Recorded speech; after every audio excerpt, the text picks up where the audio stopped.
ရိသတ်ကြီးတို့အားလုံးပဲမင်္ဂလာပါရှင်။ဒီနေ့မှာပရိသတ်ကြီးတို့ကိုနန်းက My Husband ဆိုတဲ့ဇာတ်လမ်းလေးရဲ့အစအဆုံးကိုတင်ဆက်ပေးသွားချင်ပါတယ်။ဒီဇာတ်လမ်းလေးရောဘလို့အကြောင်းအရာလေးဖြစ်မလဲဆိုတာကိုတော့နန်းနဲ့တူတူဇာတ်လမ်းလေးကိုလိုက်ပါပြီးစီမျောပေးပါအောင်ရှင်။ဒီဇာတ်လမ်းလေးမစတင်ခင်မှာနန်းတို့ရဲ့ channel လေးကို like and subscribe လုပ်ရသေးဘူးဆိုရင်လုပ်ခဲ့ပေးပါအောင်နော်။ဇာတ်လမ်းတွေတန်းသိရှိစေဖို့ဘေးနားလေးက notification ခေါင်းလောင်းလေးကိုနှိပ်ခဲ့ပေးဖို့လည်းမမေ့ပါနဲ့ရှင်။အားလုံးကျေးဇူးတင်ပါတယ်။ခေတ္တဆိုရင်တော့ဇာတ်လမ်းလေးကိုခုပဲစတင်လိုက်ပါမယ်ရှင်။ခန့်ဆက်အခုအစားပြီးမင်းကငါသားမဟုတ်တော့အခုချက်ချင်းထွက်သွားစမ်းခန့်ဆက်ကအငယ်ကလေးကမင်းလေးလို့နေလို့သူ့ဖေလက်ကအမြဲရိုက်တာကိုခံရတယ်အခုလည်းသူ့အိမ်ကနေထွက်သွားဖို့ပြောနေတယ်ထွက်သွားမှာပါတပ်ဘယ်တော့မှအဖေစီကိုပြက်မလောက်အေးကောင်းနေမင်းမရှိရင်ငါပို့ပြီးစိတ်ချမ်းသာတယ်ခန်းဆက်ကလေးသူ့ဖေစီကနေထွက်ပြေးလာပြီးတော့ဘယ်လိုသွားရမှန်းမသိဖြစ်နေလေတယ်နောက်တော့သူလမ်းတစ်ခုထဲရောက်သွားတယ်အဲ့ဒီလမ်းထဲမှာကြီးကျယ်ခမ်းနားတဲ့အိမ်တစ်လုံးကိုတွေ့လိုက်တယ်အဲ့ဒီအိမ်ကကျင်ဝန်းနဲ့ခြံဝန်းရှိပြီးကားကောင်းစားငါးစီးတောင်ရှိတယ်သူလည်းအဲ့ဒီအိမ်ကိုကြည့်နေရင်းနဲ့အဲ့ဒီအိမ်ထဲကလူကြီးတယောက်ကထွက်လာခဲ့တယ်ဒါလီဘာလို့လို့လဲကွအဲ့ဒီလူကသူနားလာပြီးမေးလေတယ်ဟိုဒါအိမ်မောနေဆင်းလာတာပြီးတော့ဘယ်သွားရမှန်းမသိနေလို့အဲ့ဒါဆိုတားလေးဦးတို့အိမ်မှာနေမလားဗျာသူလည်းဝမ်းသာသွားပြီလေတားနေမယ်ဆိုရင်ဦးသခင်ကြီးကိုပြောပေးမယ်လေဟုတ်တားနေပါမယ်အဲ့ဒါဆိုလားဦးနဲ့အတူအိမ်ထဲလိုက်ခဲ့ဟုတ်သူလည်းအဲ့ဒီလူနဲ့အတူအိမ်ထဲဝင်လာလိုက်တယ်သူအရန်အံ့ဩသွားမိတယ်သူကချမ်းသာပေမဲ့သူ့အိမ်ကဒီအိမ်လိုမျိုးမကြည့်ဘူးဒါကြောင့်သူအံ့ဩသွားမိတယ်တားလေဒီမှာထိုင်နေအောင်နော်ဦးသခင်ကြီးကိုသွားခေါ်ပေးမယ်ဟုတ်ကဲ့အဲ့ဒီလူကသခင်ကြီးဆိုတဲ့သူသွားခေါ်နေတယ်ခဏကြာတော့သခင်ကြီးဆိုတဲ့သူကသူ့နာကိုရောက်လာခဲ့တယ်မင်းကဘယ်ရလဲအော်ဒါဦးညီခန့်ရဲ့သားပါအဲ့ဒါဆိုမင်းကကျေကုမ္ပဏီပိုင်ရှင်ရဲ့သားပေါ့ဟုတ်ပါတယ်ဒါနဲ့မင်းကဘယ်ရဘလို့ရောက်လာလဲသားကိုဖေဖေကအိမ်မောကမောင်းထုတ်လိုက်တာမလဲအဲ့ဒီကောင်လေးကိုတနာမိတယ်ဒါပေမဲ့ဘာလို့သူ့ဖေကအိမ်မောနေနှင်ချရလဲဒါကိုသူစဉ်းစားမရဖြစ်နေတယ်ဒါကြောင့်သူ့မေးဖို့အတွက်ပဲဆုံးဖြတ်လိုက်တယ်ဘာလို့မင်းဖေကအိမ်မောနေနှင်ချရလဲအဲ့လူကြီးမေးတဲ့မေးခွန်းကိုသူဘလို့ဖြေရမှန်းမသိဖြစ်နေတယ်ဟိုသူဘာဖြေရမှန်းမသိဖြစ်နေတော့သူဖြေလိုက်လို့အဲ့လူကြီးကမောင်းထုတ်မှာကိုလေသူကြောက်နေတယ်ဟိုတားဂေးဖြစ်နေလို့အော်အဲ့ဒီကောင်လေးကဂေးနေလို့မောင်းထုတ်တာလေလားခန့်လေသူ့ဝမ်းနဲ့မိသွားတယ်လူကြီးကသူ့ကိုရှုံပြီးအထင်နဲ့ခေါင်းငုံသွားခဲ့တယ်မန်လေးသူစဉ်းစားနေတော့ကောင်လေးကမျက်နှာငယ်ပြီးခေါင်းငုံသွားတာကိုအသေးအတန်တောင်းပန်လိုက်တယ်ငါနားလဲပါတယ်မင်းခုငါ့အိမ်မှာနေလို့ရတယ်ပြီးတော့အိမ်လုပ်တွေလုပ်ပေးပေါ့ဟုတ်ကဲ့တားလုပ်ပေးပါမယ်ငါနာမည်ကိုလည်းမှတ်ထားအောင်နော်ဆရာမန်းဟုတ်မှတ်ထားပါမယ်ဒါနဲ့မင်းနာမည်ရောအော်တားနာမည်ကခန့်ဆက်ပါဦးတောင်းရေဦးတောင်းကလည်းသခင်ကြီးခေါ်တဲ့ကြောင့်အတင်းပြေးလာခဲ့တယ်ဟုတ်သခင်ကြီးသူ့ကိုနေရမယ့်နေရာတော့ပြလိုက်ပါဟုတ်ကဲ့သခင်ကြီးလာတားလေးဟုတ်ခန့်ကလည်းဦးတောင်းနောက်ကိုလိုက်လာတယ်အိမ်ရဲ့နောက်ဘက်ကအိမ်သေးလေးတစ်လုံးကိုရောက်တော့ဦးတောင်းကသူနေဖို့ခန့်ကိုပြလိုက်တယ်သူဝင်သွားပြီးအိမ်ရပေါ်လဲချကအိတ်လိုက်တယ်သူအိတ်တာဘလောက်ကြာသွားလဲမသိဦးတောင်းလာတော့မှသိတယ်တားလေးညနေ9 နာရီထိုးပြီးကွထားတော့ဟုတ်တားချပြီဦးတောင်းဒါရေချိုးပြီးရင်ထမင်းစားခင်းနဲ့လာခဲ့လိုက်နော်ဟုတ်ဦးတောင်းထွက်သွားတော့မှသူလည်းရေမိုးချိုးကထမင်းစားခင်းနဲ့ဝင်လာလိုက်တယ်သူရောက်တော့သခင်ကြီးကထမင်းစားစပွဲမှာထိုင်နေတယ်သူ့ကိုလည်းတွေ့ရောသခင်ကြီးကသူ့နာလာထိုင်ဖို့ပြောတယ်ဗျာဘာလို့လဲလာလေငါနဲ့တူထမင်းလာစားဒါပေမဲ့လာစမ်းမှာငါခေါ်နေအောင်မင်းကမထီမဲ့မြင်တာလားမဟုတ်ပါဘူးလာပါမယ်သူလည်းသွားထိုင်လိုက်တယ်သခင်ကြီးကသူ့ကိုဟင်းခတ်ထည့်ပြီးတယ်သူတို့လည်းစားပြီးသွားရောသခင်ကြီးကအပေါ်ကိုတက်သွားတယ်သူလည်းအခန်းထဲကိုပြန်လာကအိတ်လိုက်တယ်နောက်နေ့မနေ့ရောက်တော့ခန့်ကနိုးလာနဲ့ထမင်းစားခန်းထဲဝင်ကသခင်ကြီးအတွက်မနှာစာလုပ်ပေးနေလိုက်တယ်သူလည်းလုပ်ပြီးသွားပြီးခဏကြာတော့သခင်ကြီးကထမင်းစားခန်းထဲဝင်လာခဲ့တယ်မနှာစာဘာလုပ်ထားလဲဒါမွေးငါလုပ်ထားတယ်စားကောင်းလားမကောင်းလားတော့မသိဘူးရဲ့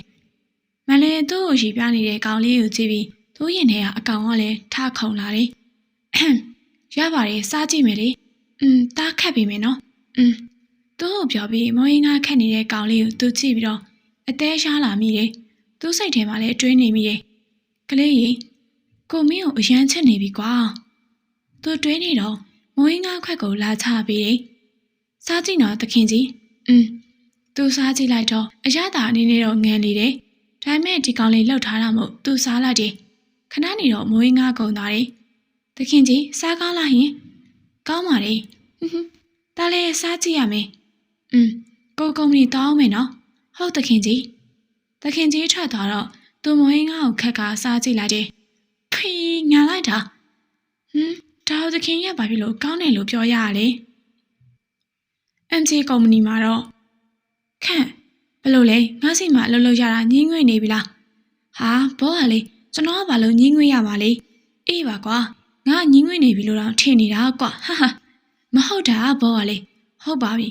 ဒါနဲ့မင်းငါ့ကိုခန်းဆက်ဆိုတဲ့ကောင်လေး तू ကဂျေကုမ္ပဏီရဲ့တောင်းသူ့ကြောင့်အကုန်သိချင်နေငါ့ကိုစုံစမ်းလာပြီဟုတ်ပေါ့ခန်းကထွက်သွားတော့မန်အလုပ်ပြန်လုပ်နေလိုက်တယ်ခဏနေတော့ခန်းကပြန်ဝင်လာတယ်ဘာကြံခက်လို့လဲခန်းဟိုမကြံပါဘူး boss ဒါဆိုဘာလို့လဲတန်စင်တာရတွေးချင်လို့ပါတဲ့ဝင်ခိုင်းလိုက်ဟုတ် boss ခန်းထွက်သွားပြီးခဏကြာတော့တန်စင်တာရဝင်လာခဲ့တယ်မင်းကဘာကိစ္စနဲ့လာလေတန်စင်တာရအော်တန်စင်ကအလုပ်ကိစ္စရှိမှလာရမှာလားမင်းခုလာရင်ကိစ္စကိုသာပြောစမ်းပါကွာတန်စင်ကိုမန်တို့အိမ်မှာတလားလောက်နေလို့ရမလားဘာဖြစ်လို့လဲဟိုတန်စင်ဖေဖေကခီးထွက်သွားလို့အိမ်မှာကြောက်တယ်ဖြစ်နေလို့ပါအော်ရပါတယ်ဒါပေမဲ့ငါ့ကိုတော့လာမရှုပ်နဲ့ငါအလျှော့ထုတ်တယ်မကြိုက်ဘူးမန်းပြောလိုက်တော့တန်စီမျက်နှာကပြတ်သွားပြီးဟန်ဆောင်ပြုံးကရပါတယ်အဲ့ဒါဆိုအခုသွားကြတာပေါ့မန်းလည်းတန်စင်နဲ့အတူကားပါကင်ကိုလိုက်လာလိုက်တယ်ကားစင်ရောက်တော့တန်စင်ကလက်ဆက်နေရာမှာဝင်ထိုင်မလို့လှုပ်လိုက်တယ်ဒါကြောင့်မန်းတားလိုက်တယ်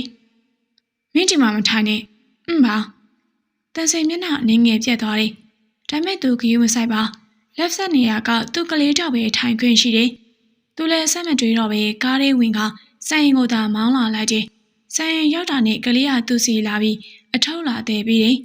အနောက်ခန်းထွက်လာတဲ့တန်စင်ကိုတွေ့တော့ကြောင်ပြီးကြည့်နေတယ်အော်မေးဆက်ပေးအောင်မေးဒါကတန်စင်သားရတဲ့သူကဒီအိမ်မှာတလနေမှာဟုတ်မှတ်ထားပါမေးခန်းဝမ်းနေမိတယ်တခင်ကျကိုသူမမှန်းရဲတော့ပါဘာလို့ဆိုတခင်ရသူနဲ့မတန်ပါဘူးတခင်ကြီးတော့ဝင်သွားပြီးမှသူဝင်လာလိုက်တယ်သူရောက်လာတော့ဟိုအမကသူ့ကိုအထင်သေးသလိုကြည့်ပြီးတော့ရေကိုသွားခက်ခိုင်းနေဒါတခင်ကြီးကမြင်တော့မင်းတို့ကိုခိုင်းစရာမလိုဘူးတောက်ချင်ကိုယ့်ဘာသာတော့ပါတန်စင်ကတွေးနေမိရဲ့သူကဘာမလို့ကိုမန်ကကာကွယ်ပေးနေရလေနောက်နေ့မနေ့ရောက်တော့တန်စင်ကအပေါ်ထက်ကနေဆင်းလာတယ်ထမင်းစားခန်းထဲမှာမနေ့စားပြည့်နေတဲ့ခန်းစားကိုတွေ့တော့ဒါကြောင့်သူလည်းထမင်းစားစပွဲမှာပဲတောက်ထိုင်နေလိုက်တယ်အာအမတန်စင်ဒါဘာမောင်းကျောက်ကိုကြော်ထားတယ်အဲ့ဒါရပါတယ်ငါကဘာပဲဖြစ်ဖြစ်ရတယ်ဟုတ်ခဏနေတော့တန်စင်ကိုဘာမောင်းကျောက်ကိုကြော်ပေးလာတာမို့တန်စင်လည်းစားလိုက်တယ်တန်စင်စားပြီးရနဲ့မန်းရောက်လာပြီးဘေးမှာရောက်နေတဲ့ခန်းအောင်တွေ့တော့ဘာလို့ရှက်နေရလဲမနေ့စာကိုစားပြီးပြီလားငါဘေးမှာလာထိုင်ဟုတ်ပြီးတော့ပြောရအောင်မေငါ့ကိုသခင်ကြီးလို့မခေါ်နဲ့ကိုမန်းလို့ပဲခေါ်ဟုတ်ကိုမန်းလာထိုင်ကိုမန်းကခေါ်နေရမို့ခန့်ကလေးသွားထိုင်လိုက်တယ်သူတို့စားပြီးရနဲ့ကိုမန်းပြောတဲ့စကားကြောင့်သူလန့်သွားမိတယ်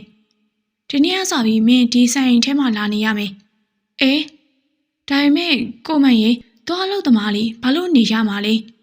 တန်စင်ပြောတဲ့စကားကြောင့်မန်းကဒေါသထွက်သွားတယ်မင်းဝင်မပြောနဲ့မင်းသိထားရမှာကသူဟာJA ကုမ္ပဏီရဲ့တူတီတော်သားဆိုတာပဲရှင်တန်စိန်ကလေကြောင်အားစွာရက်နေမိတယ်မန်းတော့ကလေးရဲ့လက်ကိုဆွဲကနေအပေါ်ထက်ကိုတက်လာလိုက်တယ်အခန်းထဲရောက်တော့ကလေးဒီခန်းထဲမှာကိုနဲ့အတူတူလာနေရမယ်ဗျာလာနေပါနော်ကလေးပါပြီးတော့မနှက်စာလေးမလုပ်ပြီးနေတော့ဘာလို့လဲမနှက်စာကိုဦးတောင်းလုပ်လိုက်မယ်ပါကလေးအချင်းအိတ်လေမနှက်စော်ရီထတာလားဆိုတော့သူပြောလိုက်တော့အိရပေါ်တက်သွားတဲ့ကလေးအိနေတော့ကလေးလေးကလေးအိပ်ပျော်သွားတော့သူလည်းကလေးရဲ့နဖူးကိုနမ်းကအလို့စပွဲမှာစရင်တွေစစ်နေလိုက်တယ်သူစရင်တွေစစ်ပြီးတော့ နေ့လယ်7 နာရီရှိပြီမို့ကလေးကိုထမင်းစားရန်နှိုးလိုက်တယ်ကလေးထတော့ဟုတ်ကုန်မယ်နေ့လယ်စာသွားစားကြမယ်အခုတော့မျက်နှာတစ်လိုက်ဟုတ်ကလေးမျက်နှာတစ်ပြီးတော့မှသူ့ဘာတစ်ခါလေးဆင်းလိုက်တယ်သူတို့ဆင်းလာတော့အေခန်းထဲမှာထိုင်နေတဲ့တန်ဆင်းအောင်တွေ့တယ်တန်ဆင်းကမန်းအောင်တွေ့တာနဲ့လက်လာချိတ်ဖို့လို့တော့မန်းအောင်ဖြုတ်ချလိုက်တယ်မင်းကလည်းကိုင်စရာမလို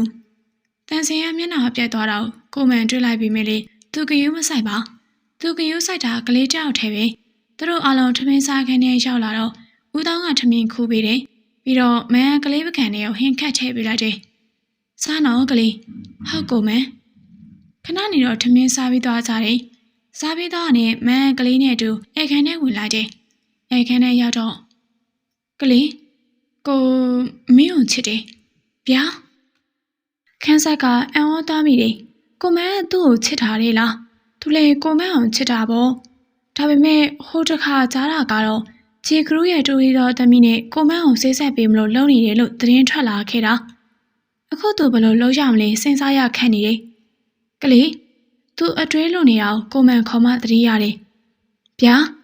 ကိုခေါ်နေရကြပြီဘာတွေတွေးနေရလဲဟိုသူပြောမလို့လောက်တော့တန်စင်ရဝင်လာကခုနကြားလိုက်တာအမှန်ပဲလားကိုမန်ဟုတ်တယ်ကိုမန်ကတော့ဘာမှမဖြစ်တယ်လို့နဲ့ခန်းဆက်ကတော့မျက်နှာပူနေရတယ်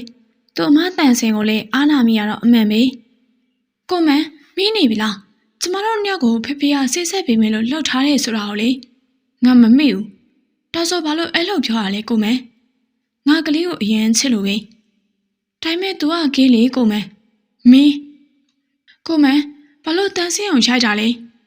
မင်းပြောသလို तू ကကေးတယောက်ဆိုတာမှန်နေဒါပေမဲ့ तू ကမင်းထက်သားတယ်ပြီးတော့မင်းလိုမိတ်ကပ်တွေလဲပြီးယောက်ျားတကာရှိမှလိုက်လို့ပြနေတဲ့မိန်းမထက်တော့တာတာပေါ့ကိုမန်တန်ဆင်ရပြောပြီးကိုမန်းအောင်ရိုက်ဖို့အတွက်ရွှေလိုက်တာမို့ခန်းဆက်ကလေးဝင်တားလိုက်တယ်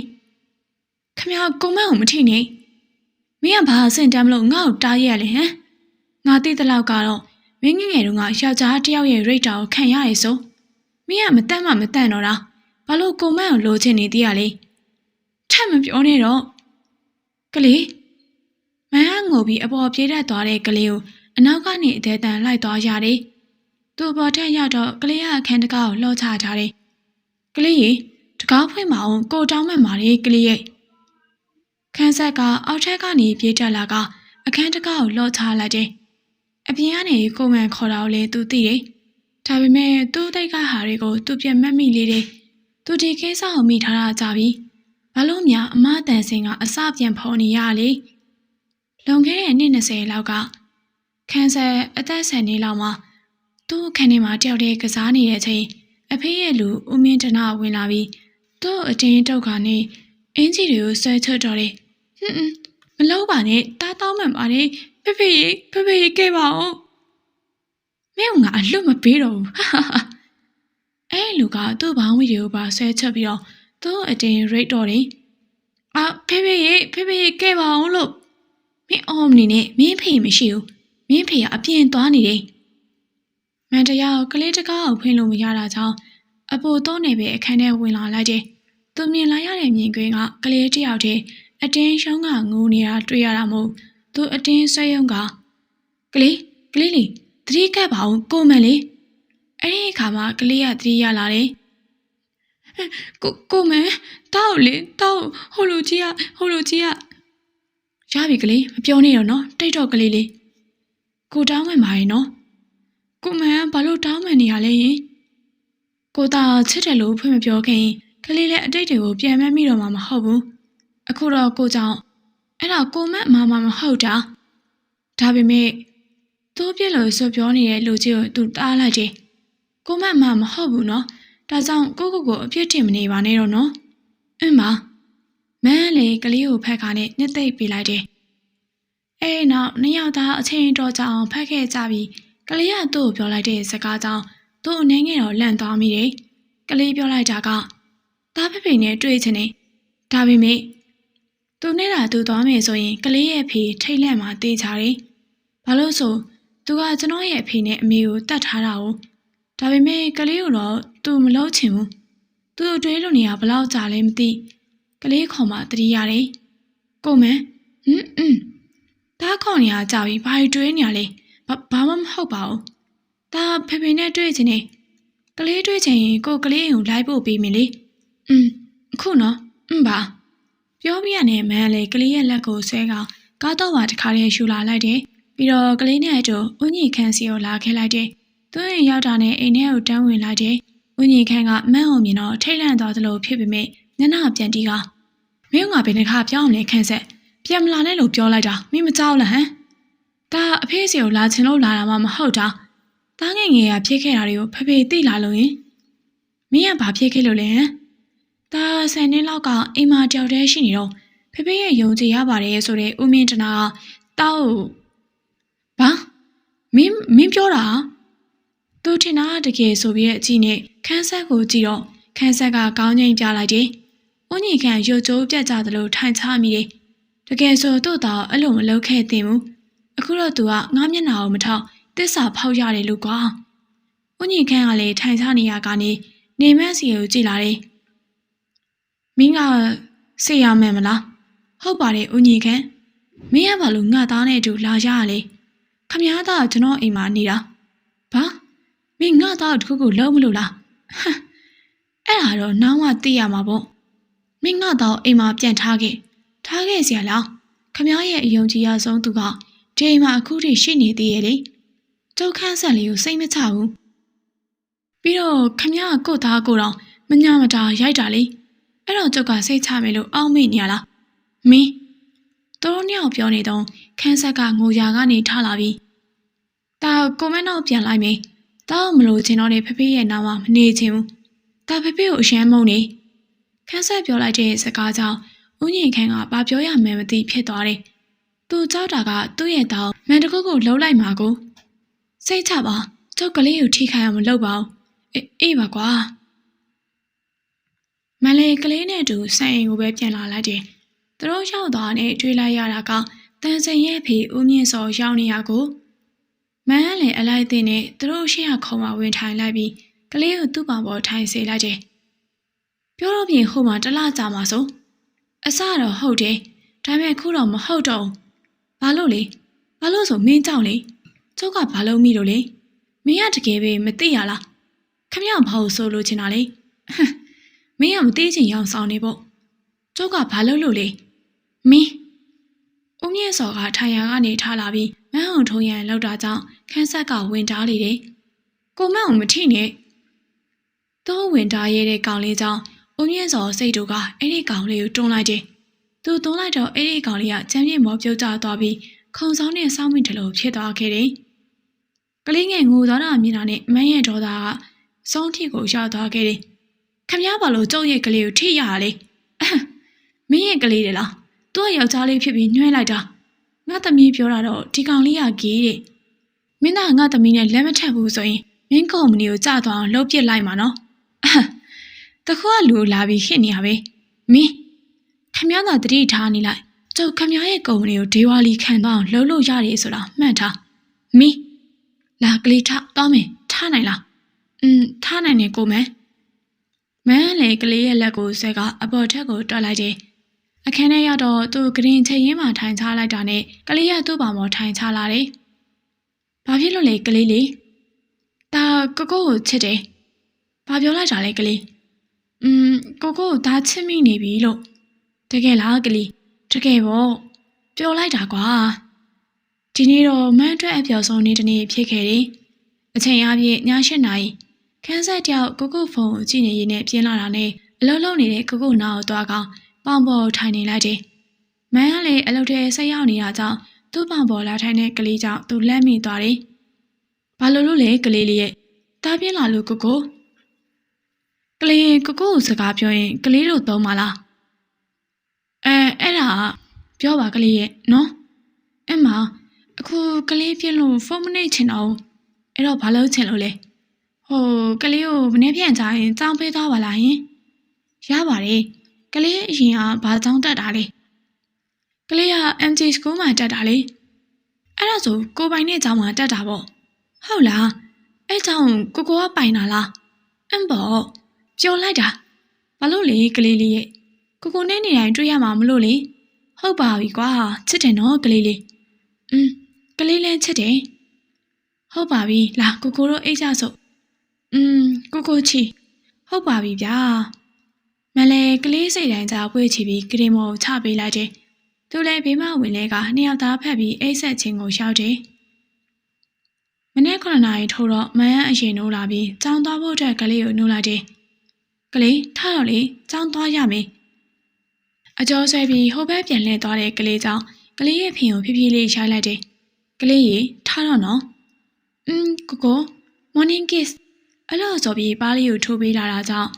သူလည်းကလေးရဲ့ဘာကိုရှက်ခနဲ့နမ်းလိုက်တယ်ရေသားချို့တော့ကိုအောက်ကစောင့်နေမယ်ဟုတ်ကိုခန်းဆက်ရေချိုးပြီးအောက်ကိုဆင်းလာတဲ့မနက်စာအစားကကျောင်းကိုထွက်လာခဲ့လိုက်ကြတယ်ကျောင်းရောက်တော့ကဲကလေးကျောင်းရောက်ပြီဟုတ်ကိုဒီကလေးကွာကျောင်းကနေပြန်အောင်မအပြစ်ပေးရမယ်ဟုတ်ပါပြီညနေလာကြုံတော့ကိုလာကြုံမှာပေါ့ကလေးရဲ့ဟုတ်တက်တာကလေးမလဲကလေးကျောင်းထဲဝင်တော့မှကုမ္ပဏီကိုလာလိုက်တယ်ကုမ္ပဏီရောက်တော့ခန့်သူ့နာလာက boss ပါလေရုံးခန်းထဲမှာမတ်တန့်စင်ရှောင်းနေတယ်ဘာသူကဘာလာလောက်တာလဲလေမသိပါဘူး boss နဲ့တွေ့ချင်လို့တဲ့အေးငါသွားလိုက်မယ်ဟုတ် boss ခန်းထဲအတူရုံးခန်းထဲဝင်လာလိုက်တယ်သူရောက်လာတော့တန့်စင်ကအော်ရောက်လာပြီလားမင်းကဘာကိစ္စရှိလို့လဲဘာမှတော့မဟုတ်ပါဘူးဒီတိုင်းအကုန်မန်းအောင်တွေ့ချင်လို့မင်းကငါနဲ့ဘာကိစ္စတွေ့ရမှာလဲကျမတို့ရဲ့ဆိတ်ဆက်ပွဲအကြောင်းလာပြောဖို့ဖေဖေကလှုပ်လိုက်တာကုမ္ပဏီတွေရွာလီခံရမှာမကြောက်ဘူးနဲ့တူတယ်ရှင်ခုပါစကားပြောလိုက်တာလေမင်းသားများကန်းနေရလားမနေ့ကမင်းဖေနဲ့တွေ့လို့ပြောလိုက်ပြီရှင်တန်စင်ထွက်သွားနဲ့မန်းတပြင်းချလိုက်မိတယ် boss စိတ်ညစ်နေရလားဗျမန်းတပြင်းချတာကိုခန့်ကမိလိုက်ခြင်းဖြစ်တယ်ငါကလေးကိုလာထိမှကြောက်နေရတာတခင်လေးကိုတို့ထိလို့မရပါဘူးဘာလို့လဲဆိုတော့ကျွန်တော်တခင်လေးနဲ့ညီရဲ့နေရာတွေမှာ CCTV တက်ထားပါတယ် boss ကောင်းတယ်မင်းတော်လေးခန့်ဘောရဲ့တပည့်ပဲဥစားဟုတ်ပါပြီကွာဟေးခန့်လေးဒီနေ့ပြောရှင်လို့ပါလားအရန်သေးတာသွားလာမျက်နှာပေါ့ညနိုးဆိုတာကခန်းဆက်ငယ်ငယ်တွေကပေါင်းလာတဲ့တငယ်ချင်းဖြစ်တယ်ဟုတ်ပါပြီလာကန်တင်းသွားကြမယ်လေโอเคပြောပြရတဲ့နှစ်ယောက်တို့ကန်တင်းကိုထွက်လာလိုက်တယ်နင်ပါစားမလဲခန့်ငါမှထမင်းဆိုင်ပါတယ်ဟဲဟုတ်လားအရင်နေ့ကထမင်းဆိုင်မထုတ်ဘူးပါဘူးအခုကငါဖေဖေအိမ်မှာနေတာမဟုတ်တော့ဘူးဟာဟုတ်လားအခုဘယ်မှာနေရလဲကိုအိမ်မှာနေတာနင်မအကိုရှိလို့လားငါ့ကိုမဟုတ်ပါဘူးအဲ့ဒါဆိုငါချစ်သူမဟုတ်မှနင်ပီကတွဲနေရလားအေးပျော်လိုက်တာနောက်ဆုံးတော့ငါတငယ်ချင်းကိုဂရုစိုက်ပြီးမဲ့သူပေါ်လာပြီပေါ့နှစ်ယောက်သားစကားတွေပြောနေလိုက်ကြတယ်ခန့်ငါကလေးကိုသွားကြိုလာအောင်မေးငါလောက်ဒီကိုဆက်လောက်ထားလိုက်ဟုတ်ပေါ့ဒါဆိုငါသွားပြီဟုတ်ခန့်ကပြောပြီးတော့မန်လေးကလေးကိုကြိုဖို့အတွက်ကျောင်းသားထွက်လာလိုက်တယ်ကျောင်းရောက်တော့ကလေးကကျောင်းထဲကနေကောင်မလေးတယောက်နဲ့ရီမောပြီးထွက်လာကြပြီးသူ့ကိုတွေ့တာမှပြေးလာလေတယ်ကလေးဘာလို့ပြေးရတာလဲချော်လဲမှဖြင့်မလဲပါဘူးကိုကလေကိုကစိတ်ပူလို့ပါကွာပါခန့်ကလေကိုနဲ့စကားပြောနေဘေးကတငယ်ချင်းကိုမေးနေပြီးခုမှတတိယကအော်မိတ်ဆက်ပြအောင်မေကိုဗျာသွားမြန်နိုးတဲ့ကလေးငယ်တွေကပေါင်းလာတဲ့တငယ်ချင်းပေါ့မြန်နိုးဒါငါနဲ့ကိုပြောနေတဲ့ငါကိုဆိုတဲ့တယောက်လေဆရာမန်းနဲ့အော်တွေ့ရတာဝမ်းသာပါတယ်ရှင်ကိုလည်းဝမ်းသာပါတယ်ဒါနဲ့ကလေးလေးကိုကြောင်းမခရူးဆိုင်ပေးပါအောင်နော်ဟုတ်ကဲ့ရှင်ဒါဆိုညီမကိုတောက်ခင်ပြပါအောင်နော်ညနိုးထွက်သွားတော့ကလေးကမျက်နှာလေးစူပုတ်ပုတ်နဲ့လက်ပိုက်ပြီးသူ့ကိုကြည့်နေတယ်ကလေးဘာဖြစ်လို့လဲကိုကမျက်နှာဘာလို့ရှီပြနေရလဲအဲ့ဒီခါမှသူ့ကလေးကတငယ်ချင်းနဲ့တဝင်တုံနေရကိုသိရတယ်အော်ကလေးကလေတငယ်ချင်းနဲ့တောင်တဝင်တုံနေရလားမတော်ပါဘူးဘယ်မှာတဝင်တုံလို့လဲဟုတ်ပါပြီလာပြန်ကြမယ်နော်ဟုတ်ညတာကားပေါ်တက်ကဆန်ကိုသာမောင်းလာလိုက်ကြတယ်ညရတော့ကလေးရဂရင်ပေါ်မှာမောက်လျက်အိပ်ပြီးတော့ဖုံးကြည့်နေတယ်ဝစ်ထားတဲ့အင်ဂျီကလည်းမရင်အကြောက်ဝစ်ထားပြီးတော့ဘောင်းမီကလည်းတော်လေးဝစ်ထားတာမို့တွယ်လျားတဲ့ပေါင်တန်လေးတွေကိုမြင်နေရတယ်မန်လည်းအလုံးလုံးနေရင်ကလေးကိုကြည့်မိကစိတ်မထိန်နိုင်ဖြစ်နေလေတယ်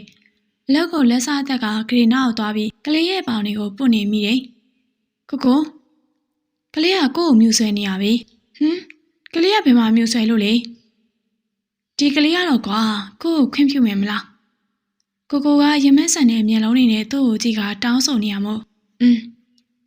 ကလေးခွင့်ပြုရနဲ့ကလေးရဲ့နှကန်းကနေစပြီးနားလိုက်တော့တယ်။အဲဒီနောက်မှာတော့အခန်းထဲမှာချစ်တင်းတော့တဲ့အတန်တွေနဲ့သာဖုံးလန်းသွားပါတော့တယ်။နောက်တစ်နေ့မနေ့ရောက်တော့မန်းအရင်နိုးလာခဲ့တယ်။ဘေးကိုကြည့်လိုက်တော့ကလေးကနှကန်းဆိုပြီးအဲ့ညမို့သူလည်းအသေးရလာကနမ်းမိတယ်။ခဏကြာတော့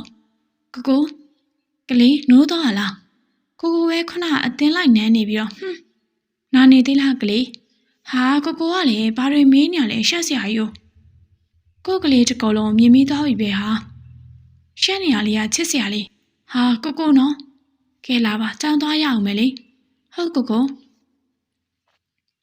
ရေချိုးလိုက်ကြပြီမနေ့စာအစားကကြောင်းသာထွက်လာလိုက်တယ်ကြောင်းရတော့မျက်နှာကသူတို့နာပြေလာကခန်းဆက်ကိုလက်ကဆွဲပြီးကြောင်းထဲကိုတူဝင်သွားကြတယ်ကလေးတို့ဝင်သွားနေသူလေးကုမ္ပဏီကိုသာလိုက်လာလိုက်တယ်ခန့်ဦးမြင့်စော်တို့ကုမ္ပဏီဘလို့ဖြစ်သွားပြီလဲဒေဝါလီခံသွားရပါပြီပြီးတော့မတန်းစင်လေးကားတိုက်မှုဖြစ်ပြီးတေဆုံးသွားပါပြီကောင်းနေငါဖြစ်ချင်တဲ့အတိုင်းဖြစ်သွားခဲ့ပြီဟုတ်တယ်ပေါ့အခုဆိုသခင်လေးအတွက်စိုးရိမ်စရာမရှိတော့ဟုတ်တယ်ငါမင်းကိုကျေးဇူးတင်ပါတယ်ကွာခုချိန်ကြီးငါနားမှာရှိနေပြီလို့ကျွန်တော် boss ပေါ်မှာသစ္စာရှိပါတယ်အေးပါကွာ3နှစ်လောက်ကြာပြီးရင်တော့အခုဆိုခန်းဆက်ကဘာကြောင့်မှမတက်ရတော့ပါမင်းရဲ့ကုမ္ပဏီကလည်းနံပါတ်1ကိုရောက်သွားခဲ့တယ်အခုဆိုဘလောက်ကြာသူတို့ရဲ့ချစ်တွေကဘယ်တော့မှမပြီးဆုံးပါဘူးကိုကလေးတို့ချိန်တွေကြာရင်ချစ်သွားကြမယ်နော်ကိုတို့တူရရအောင်ရင်ဆိုင်ပြီးတော့ချိန်တွေကြာချင်းချစ်သွားကြတာပေါ့ကိုအရန်ချစ်တယ်ကိုလည်းတူပါပဲကွာကောင်လေးညောက်ကတယောက်ကိုတယောက်ဖက်ကအချိန်တွေကြာချင်းချစ်သွားကြမယ်လို့တိုင်တယ်နေလေးရဲ့ကဲပြည်သက်တို့ရှင်ဇလန်လေးကတော့ဒီမှာပဲပြီးဆုံးသွားပါပြီရှင်နောက်ရက်ဒီမှာဟောနန်းဘလူးဇလန်ကောင်းလေးတွေကိုယူဆောင်လာပေးအောင်လဲဆိုတာကိုစောင့်မျှော်နားဆင်ပေးပါအောင်ရှင်အစားနေအဆုံးတွေလိုက်ပါအားပေးနားဆင်ခဲ့ကြတဲ့ပြည်သက်တယောက်ချင်းစီတိုင်းကိုလည်းကျေးဇူးထူးပဲတင်ရှိပါတယ်အားလုံးမင်္ဂလာရတဲ့နေ့ရက်လေးကိုပိုင်ဆိုင်နိုင်ကြပါစေရှင်